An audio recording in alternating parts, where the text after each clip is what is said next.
Peshawar high court ने JJY की 9 मुंतखब वज़ीर आला के इंतखाब को गैर आइनी करार देने की दरख्वास्त को मुस्तरद कर दिया है। वाज़ेह रहे कि मौलाना लुत्फ़ुर रहमान की जानिब से ये दरख्वास्त दायर की गई थी। इस पर हम बात करते हैं डॉनेस के रिपोर्टर अब्दुल हकीम मोहम्मद से। अब्दुल हकीम, आप हमें बताइएगा अब क्या कहना है अदालत का इस पर?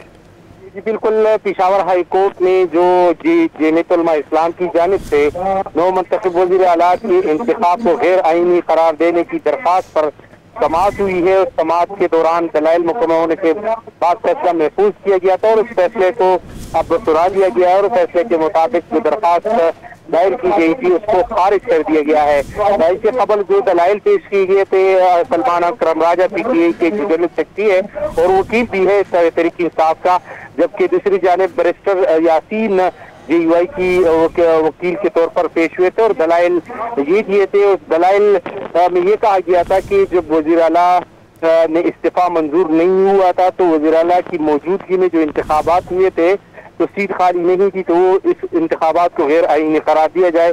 जबकि उसमें दलाइल के दौरान जस्टिस अरशद अली, 2 रुकनी बेंच पर मुश्तमिल जस्टिस अरशद अली और जस्टिस वकार अहमद ने रिमार्क किए कि जब चीफ जस्टिस ने कल फैसला सुनाया है 9 मुंतखब वज़ीर आला की हलबर्दारी के हवाले से, तो उसमें उन्होंने वज़ीर आला की सीट को खाली करार दिया है।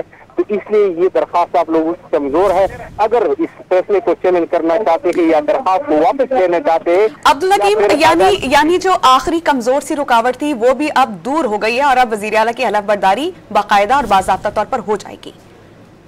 ये बिल्कुल, इस वक्त गवर्नर हाउस में वज़ीर आला की हलफबर्दारी के लिए जो तमाम तर इंतजाम है वो मुकम्मल कर लिए गए हैं और जो कमजोरी बाकी रह गई थी पेशावर हाई कोर्ट के सुट से ये जो केस पेंडिंग था, इसका फैसला आना था, तो वो फैसला भी इस PTI के हाथ में आया है और अब वो कोई रुकावट बाकी नहीं रही कि वह हलफबर्दारी किसी तरीके से रोकी जा सके या रुक सके। अब तो थोड़ी देर बाद इंतजाम मुकम्मल हुए, लोगों की आमद का सिलसिला भी जारी है। अरकान समिति PTI के कायदीन कारकुनान की बड़ी तादाद गवर्नर हाउस में इस वक्त मौजूद है और 9 मुंतखब वज़ीर आला मोहम्मद सुहेल अफरीदी की हलफबर्दारी की तैयारियां उरूज पर है। जी बहुत शुक्रिया अब्दुल हकीम मोहम्मद, आप हमें अपडेट कर रहे थे।